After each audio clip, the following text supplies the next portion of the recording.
Okay, so Jonathan Majors was just fired from Marvel Studios after being charged with assault and harassment. Now, you're going to see a lot of angles talk about, was this right? Was this wrong? And I don't really want to take that angle because, one, I'm ignorant on the subject. I don't have enough detailed context to have that conversation on par with some of you probably watching this video.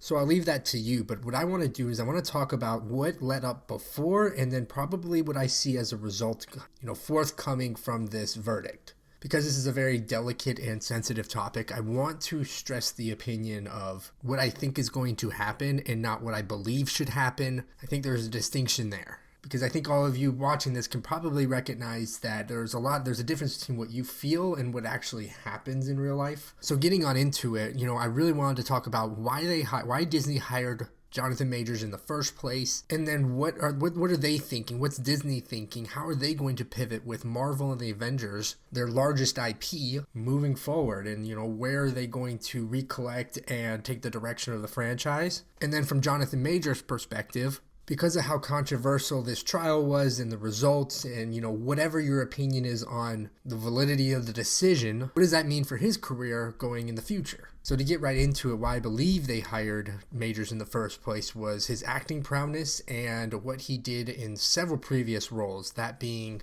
really prominently Lovecraft Country. I believe that was his, kind of almost breakout role. I know he had a lot of really good roles before that with like Bright Boy Rick or like Hostels, but Lovecraft Country really kind of showed his acting chops, and I believe major studios saw that prototype, and this is where it can get a little touchy. I think a lot of major studios look at that Jonathan Majors, Mahershala Ali, really you could even say Michael B. Jordan, attractive African American males that kind of conform a little bit to a sophisticated African American, somebody you can really take great advice from. Just pointing it out like it is, it just almost seems like they're hiring a specific look. Do I believe that's right? By no means. But companies like Marvel and their umbrella company being Disney, they look at the numbers, they look at what works, and I guess that's the stereotype that works right now. Now, I would say that they probably leaned heavier on the acting chops because of the specific role in which he acquired, which was being Kang. It required an extreme amount of diversity. And his range of acting is some of the best in the business right now. And I say that because I believe it's going to play heavily into what happens after dust settles with Majors. But for Disney moving forward, they took a bet on an upcoming guy who had an incredible range and incredible talent, and for good or bad reasons why it didn't work out. Marvel is a subsidiary of Disney, and they're looking at themselves. They don't seem to have direction with the Avengers franchise. It's really interesting because a lot of times they lean on a few characters to really pull that franchise forward. Let's look at Iron Man, Thanos, Spider-Man, really even Thor. I would say those were some of the big weight pullers of that particular phase. Imagine if that happened to any of those people. That would really alter and have to pivot the makeup of how that universe is going to play out. So they're thinking from a monetary perspective, we kind of have to keep this stock price churning, yet we don't have a storyboard, we don't have concrete details, and we don't have a plan moving forward with our franchise that generates the most revenue. It's a real pickle and a real conundrum they're in. A lot of people are calling for them to just completely restart. It seems like they're kind of nudging towards that way. I mean, it just was announced that the Avengers Kang Dynasty, the one that was supposed to feature Majors in his most prominent way, well, they took out the Kang part. I kind of see this as a very good reference to sports. A team that's trying to find the winning formula, let's say the New York Jets, an American football team, they went out and acquired an ultra-talented quarterback in Aaron Rodgers. And within 4 plays, not even 4 games, he was injured for the rest of the season. And now they're left directionless. They put a lot of eggs in that basket of making sure that ultra-talented player guided them to wins. So when that falls out, now they're left without a direction. And you have seen that team have some really good highs and some really bad lows. I think you're going to generally see that with Marvel until they find their next guy and then find their direction. And it's really interesting because like a sports team, they have to still make content. I mean, they still have to keep that stock price up and they have to make sure their investors are happy. So really the question is, how are you going to go about resetting an entire new cinematic universe while continuing to pump out content and generate revenue? It's really fascinating to me. where I believe that angle is going to be played is video games. It's one of the largest mediums and generates more revenue than the entire film industry and music industry combined, I believe. That could be pseudoscience. But with the success of Spider-Man 2, the hype around Wolverine, I think you're going to see that formula start to play where Marvel leans heavy into gaming. And as a result, that could supplement their revenue spikes for Disney to allow them and afford them more opportunity and more runway to create and craft a better story on the film side. And then it also brings up the question of like, is bigger better? I saw this kind of coming with Avengers, coming to the conclusion with Endgame is you can't just create bigger and better and more existential threats. Because eventually you're like, okay, well that's dulling. It dulls the process if you're like, well, this is the new big bad, and this guy's bigger and badder than the last guy. You can't keep raising the stakes because eventually the stakes don't feel that raised. So it's going to be really interesting to see that angle. What do they do in the meantime while they reset that universe? How are they going to keep that revenue up, and how is keep Disney happy while also pushing the needle forward? I'm glad I am not an executive over there right now, or maybe it would be fun to tackle that challenge. I'm not sure. But I think you're going to maybe not see them lean as much on the film side and the TV show side, and maybe recognize that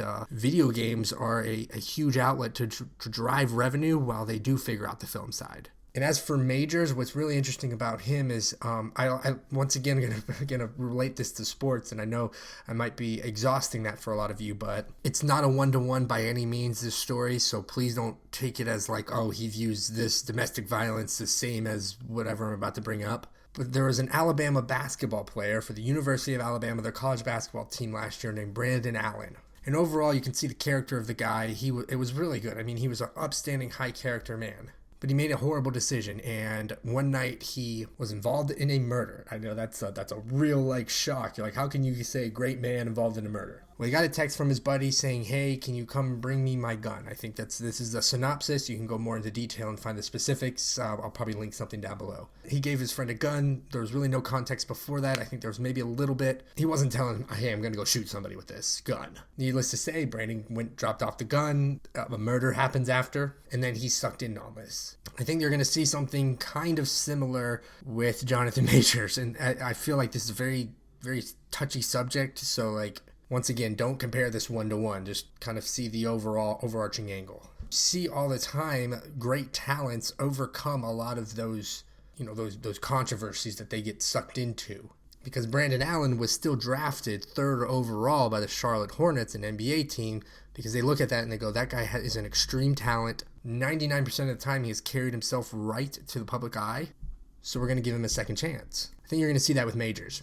I think the controversy regarding the decision and the charges, I think he's going to have a significant following in his corner that believes he did no wrong. And I think it's going to be significant enough to allow his talent to give him another chance. Because I look at that guy and I say, strip all of the color surrounding what's happened recently, he is one of the best in the game. He's ultra talented and extremely diverse in his skill set. Someone's going to see that, and someone's going to give him another opportunity. It ties back to the full circle of what I mentioned earlier about Disney hiring this prototype kind of cutout for actors, whether it is your prototypical white guy or your prototypical African American. I think it's going to raise the question of, what is the stance on the expendability of certain demographics? Right or wrong, we need to take a step back and ask ourselves, are certain demographics being considered more expendable to where we can just find another one of those? Because I guarantee you there will be a corner that says we'll just find another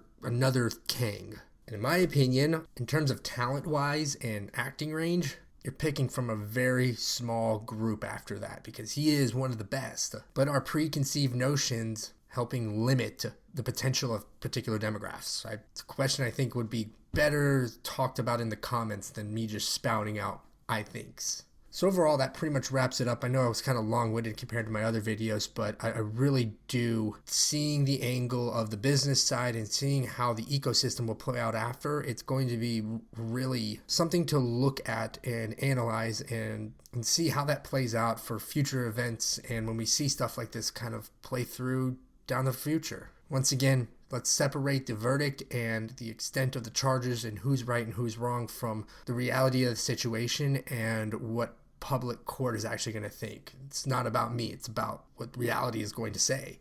So that pretty much wraps it up. I hope I didn't step on too many toes here, because the intention was not to undermine any type of verdict, undermine any type of issue right here. It was to bring forward hard, tough questions from a business perspective and just a human rights perspective related to the film industry, and something that's so dear and close to me. Would love to hear your opinions. Comment down below anything you had, all the whatever we talked about. Basically, there was a lot, so would love to hear your opinions. But otherwise, from that, thank you all for watching.